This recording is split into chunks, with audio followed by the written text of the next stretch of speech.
Now, this weekend, there was a really big game on in Europe, obviously. The European final, Toulouse got up 31-22 over Leinster in, a real battle of the powerhouses over there. What impressed you the most about Toulouse and how they went about doing what they did? Oh, their defence, and they just didn't play the game. They only were 36% territory. Leinster, they'll look at it as an opportunity to miss. 15 22-metre entries, one try. They went to the corner a lot early. They didn't take the three, which is their style, and I commend them for it. Good on them, but it didn't come off. They left points out there, and in the end, those points and going to the corner and being stopped defensively by Toulouse was the winning and losing. They had all the ball, all the territory, but 19 turnovers, just very un-Leinster-like.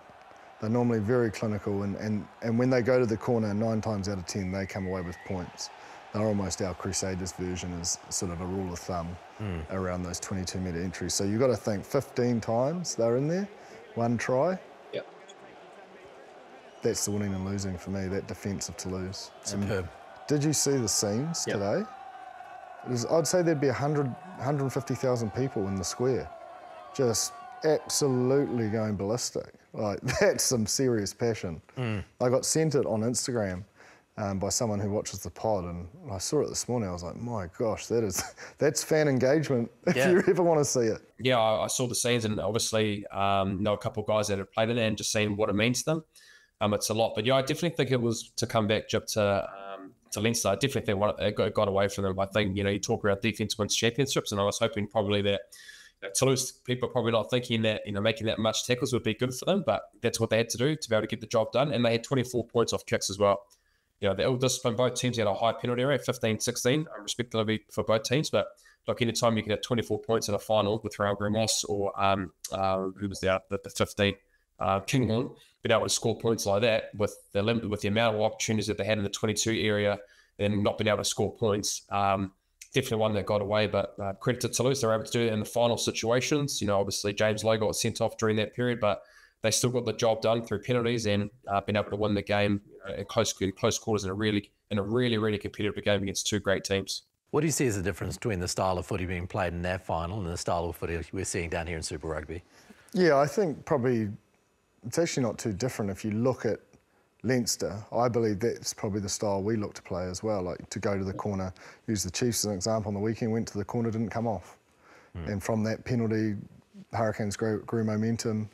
Most of the time you'll see New Zealand sides, go to the corner. I mean, it was surprising if you look at the Blues on the weekend, they went to the corner but then took the three after a while, which was different, but I suppose they wanted those points and pressure. But for the most part, it's that mindset of sevens rather than threes. But I think when it comes to finals footy, points on the board, and take your opportunities where they are. 4 visits for 1 try for the Toulouse team, and that's all you needed with the 24 points by the boot. It was weird for them to win, I reckon. You just sort of felt like Leinster were eventually going to break them down and probably run away with it, but they just hung tough. 260 tackles. That's a lot of work. That's a lot of work. 100 minutes. She's a big shift. I tell you what, there's one thing for sure is, I don't know in what order, but DuPont and Gibson Park are the 2 best halfbacks in the world. They are seriously good. Jamison's game is just he is just getting better and better. I mean, Bryn, you're better placed to talk about it than me, but he's a freak at the moment. Oh, he is. I think we've touched on it with, I think, Farrell being there in Ireland. I think, not just Ireland, but Leinster, he's a big part of their game and how it's played. We've talked around Sexton a lot, been able to be really good around, I guess, that team being involved around him. You look at Richie Mwanga for the Crusaders, and I think everything was based around him. Jamison Gibson Park here, just a great player. Even DuPont as well.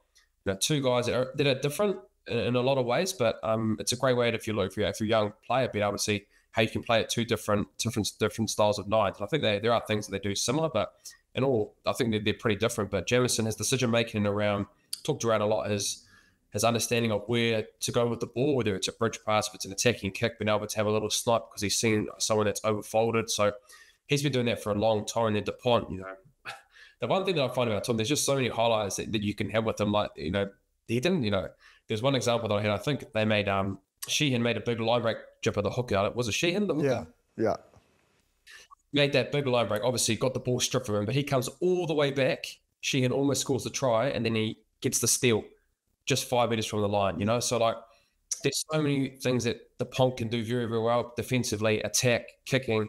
He's your full threat. And I could arguably say, Jip, and when it's all said and done, you know, if he gets a World Cup win in the next cycle, hopefully not for Kiwis, but I think for the French, you'd have to put him down possibly being the best player that's ever played. He has to be that argument with the way that he is able to play at international level. Obviously with Toulouse, we haven't even touched on sevens. He's probably going to go and win a gold medal at the sevens. Nah, mate. So that's another great thing about.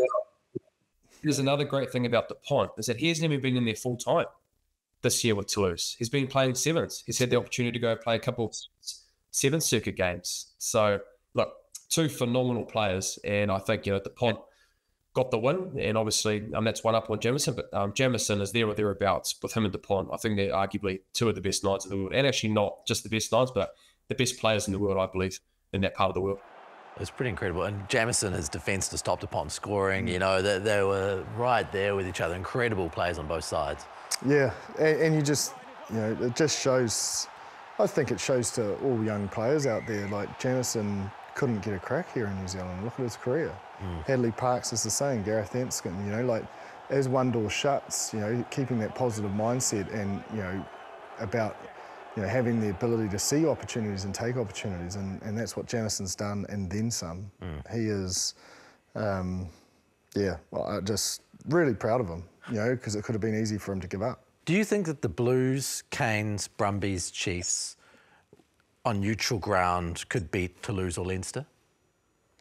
Yeah. You think so? Yeah. They're not. I mean, you look at the star players. That's why that it's have come around the salivating world. this World Club comp. Yeah. Yeah. You reckon it's at a relatively even level, the top Super Rugby with the top of the European competition? Yeah, I know I'm going to get sprayed on YouTube, but yeah. That's what we're looking for. I do. Yeah.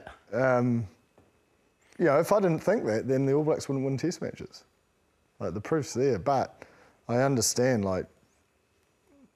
that's a hell of... Those two teams have got a lot of internationals in them, and I suppose more particularly Toulouse, their ability to buy players and really good players is one thing, but they seem to have something special there. If you look at, Charlie Faumuina, Piraki, Jerome Kaino, they all stay there. I think even Luke McAllister was there for a while.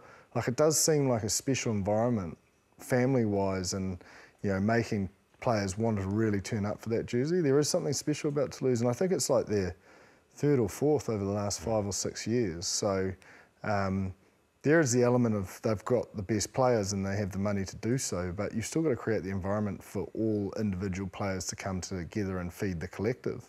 And they seem to be able to do that fairly well. They have an incredible history in the French top 14, don't they? And so that the town lives and breathes rugby. It must help create something quite special. Yeah, and then if you look at Leinster, it's the Irish team, really. Well, the bulk of it. So that Ben Darwin effect and the cohesive nature, they're well placed to win. But absolutely, I think we could go up there and challenge them defensively. You look at the Hurricanes side, man, the forwards and their interplay and ability to manipulate and, as I was saying, make defenders have to make decisions. It's a different game for them to face.